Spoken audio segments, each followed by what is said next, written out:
国际新闻来看，美国东方巴尔的摩港2日透早有一台货船去弄着桥，经过15点钟的抢救，当局是宣布讲，落落去水里来的工人应该是拢无救了，救人的任务结束。这座2.4公里长的凯伊桥是当地南来北往正重要的一座桥。美国总统拜登嘛下令，用联邦的经费，爱以上紧的速度来重建。载3,000个货柜。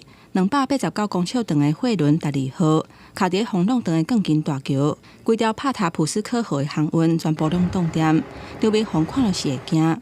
这只挂新加坡国旗的货轮，2日透早为巴尔的摩港出发，连开27天要去斯里兰卡的旅程。想要到这呾出港，规只船就完全失去动力，以8节的速度，等于是15公里的时速向凯伊桥驶过。船顶的引水人虽紧急下令，只是船员转弯，而且把船顶扛落，互船停止漂流，不过拢失败。看这个办事无法度启动引擎，就向港务局发救人的信号。几啊分钟了后，货船就弄到大桥。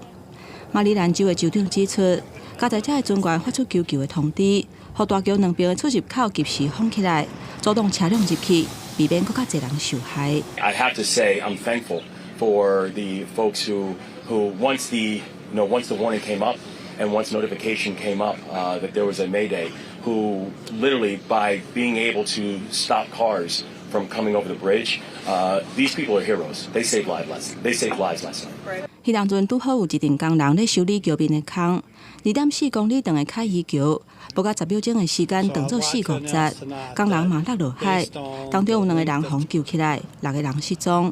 经过15点钟的搜救，美国海岸防卫队伫暗时7点半宣布，已经无可能再有人活咧，所以停止搜救的任务。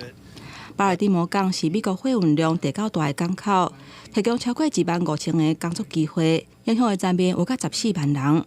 在1997年启用的凯伊桥是连接东华高速公路系统重要的通道，一天的车流量有34000台，加上航运受到影响，估计光是航运关起来经济损失，一天就加1500万的美金。